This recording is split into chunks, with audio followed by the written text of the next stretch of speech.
What's up, Sneeples? We do this every new set that's coming out, and this one's no different. Heavy Hitters has just given us a lot of spoilers, so let's talk about the cards you can buy right now to get ready for that set coming up. But first, do you like this shirt? Well, you can get them at fleshandbaubles.com. You can even use our promo code SNEEP for 15% off your entire order. They got shirts, they got keychains, and they got more to come.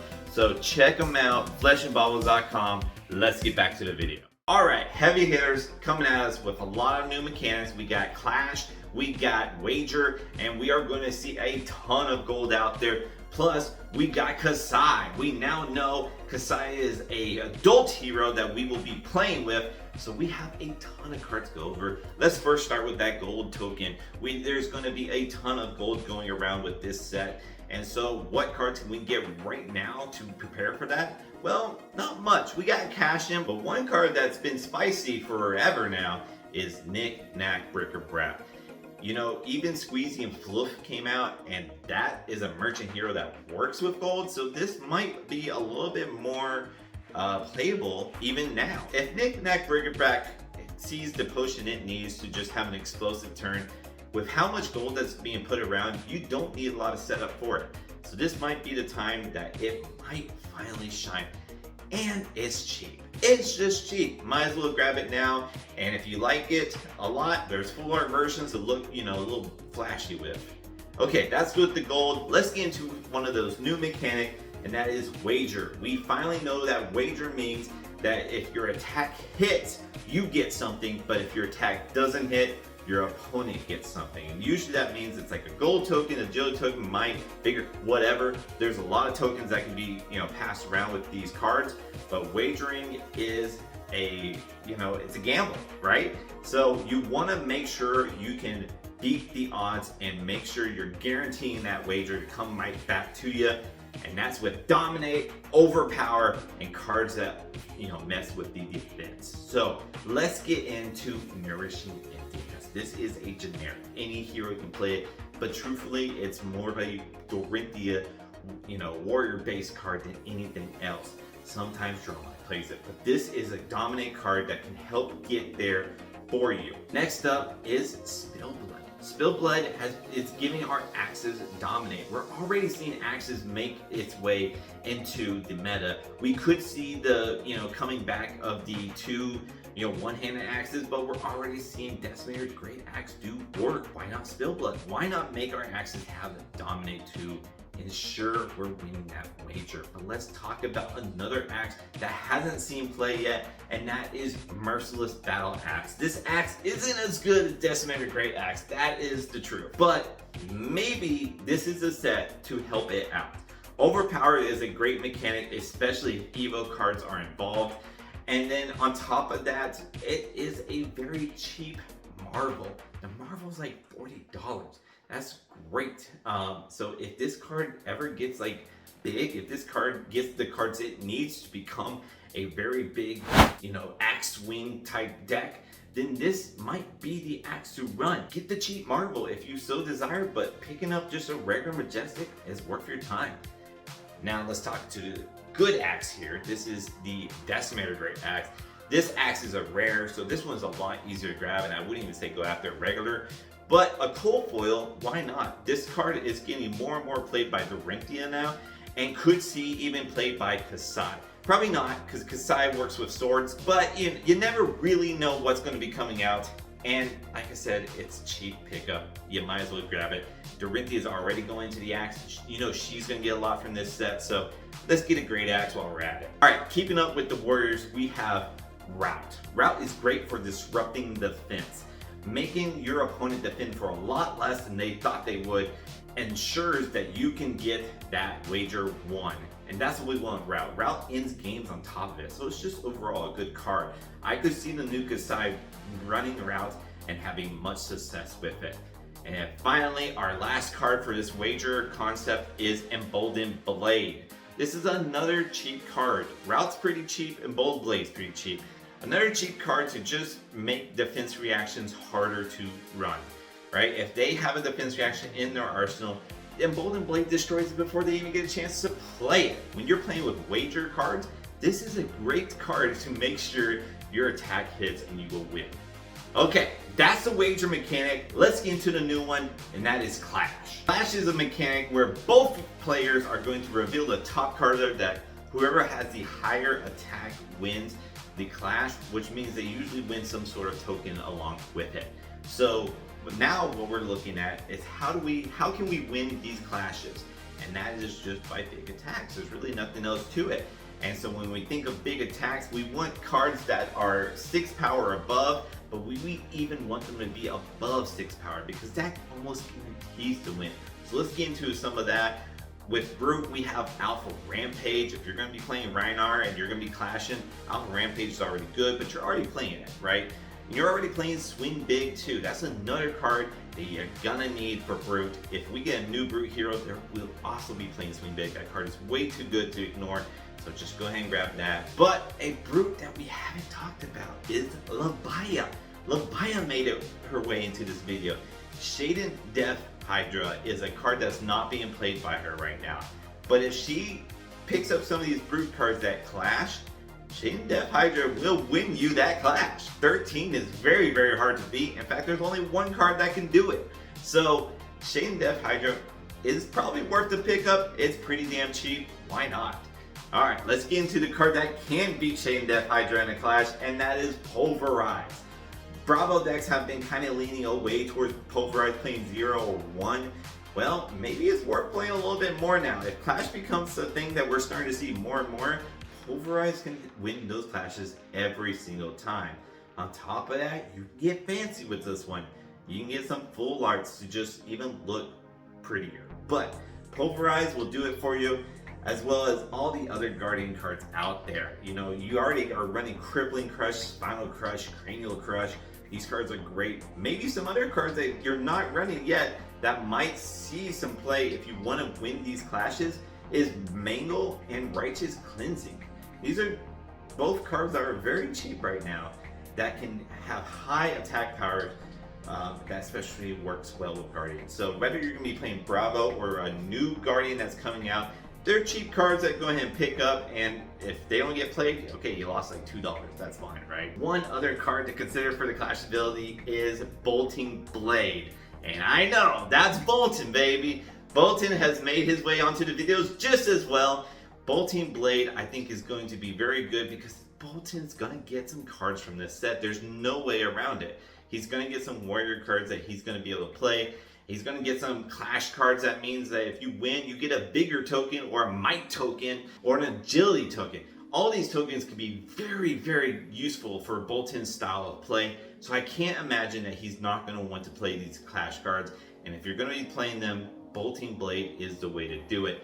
That will ensure that you win most of the time. Another thing is that clash cards are warrior cards as well. We saw one spoiled death to us that was Brute and Warrior.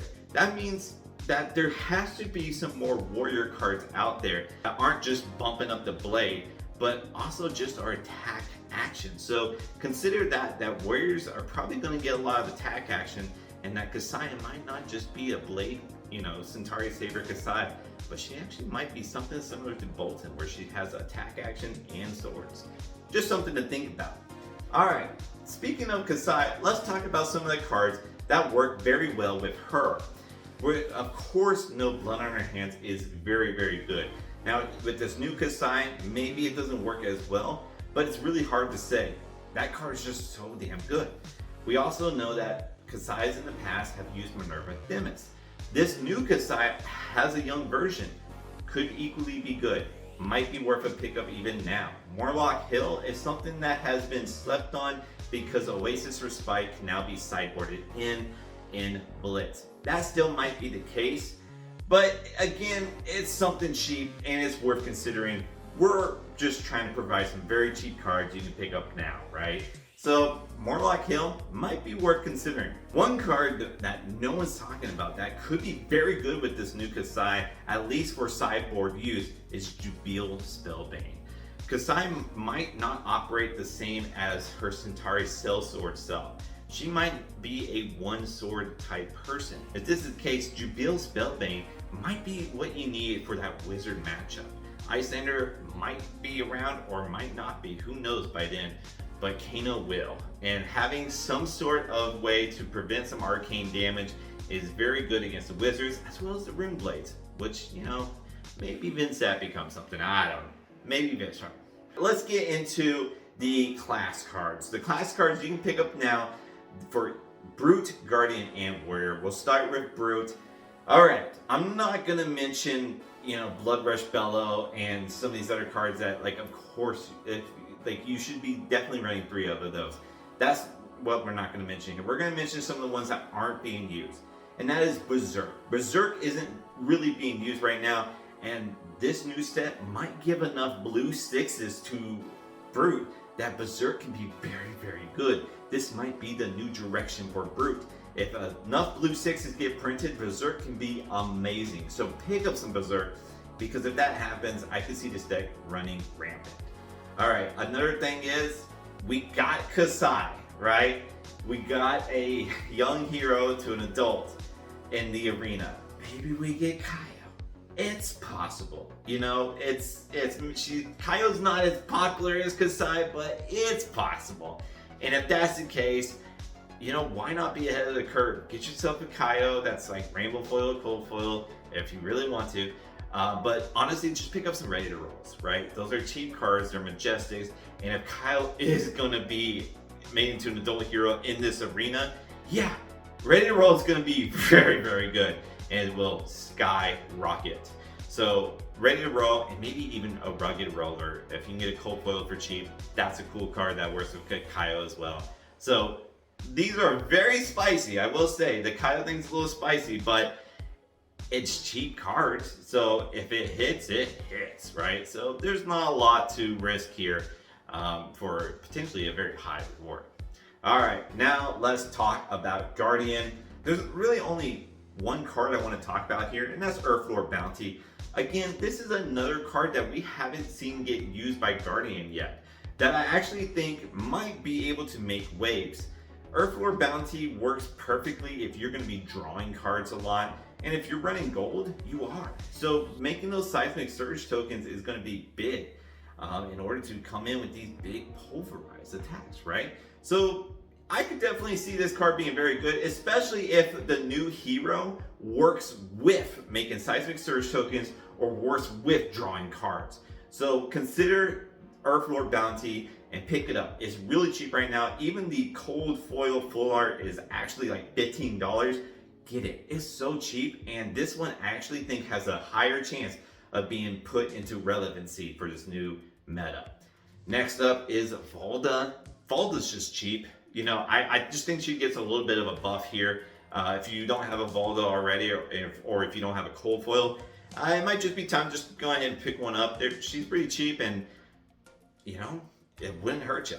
All right, next up is Warrior. I actually think Warrior's going to get a lot here. Of course, we've seen Kasai, so of course I have more Warrior cards to suggest here. Let's just get into it. Bastion of Unity. This card was given to us in Dusk Till Dawn. We know that Centauri Sabers is probably going to be back, but do we want to run 2 Sabers? Probably, but who knows? And if it's not the case, then Bastion of Unity might be the card to go after, because right now it's very low. Even the cold foils are very low, and it's a card that you can just come in, get some block in so you can get some damage in later. Basically, it's just cheap. That's all I'm saying. This card got printed for a reason, and I think the reason is going to be in this set. All right, next up is Cleave. You know, we do see this card getting played with the Axis builds. I just want to bring this card to more attention because I do think Axis is very good, whether it's just Merciless Great Axe, Decimator Axe, or even just like the Hatchet. Whatever, I think Cleave is a must-have. Another thing to consider is Courage of Bladehold. I know a lot of Dorintheus and Kasai already play that, but that card's actually fairly cheap right now. Kasai's new ability is like a Courage of Bladehold, but you might as well get another one. Helmet of Sharp Eye, this is another Warrior equipment that hasn't been used yet. I'm not sure about it, to be 100% honest. It's just more that it's cheap, and it's a card that you can sit on and see, right? And then finally, this card I actually think is a little bit lower value than what it should be, and that's Iron Song Pride. Even the full arts are very cheap right now. Iron Song Pride is a card that we could see make some waves here. It has the ability to be an attack reaction, as well as just giving counters to your weapons. And you know, with Dawnblade not being your weapon, you don't have to worry about losing the counters. And that's what we really like here. As long as you're able to hit with this weapon at all times, you're okay. Those are all the cards to get for the heavy hitter set. A lot of them are cheap. That's what we go for. Get the cheap cards now before they go up. Buy low, sell high sort of stuff. But a lot of them I think are very good specs. So I hope to see these cards get played. And I hope to see them get bought up as well. Thanks guys for watching. Until the next one, keep on paddling.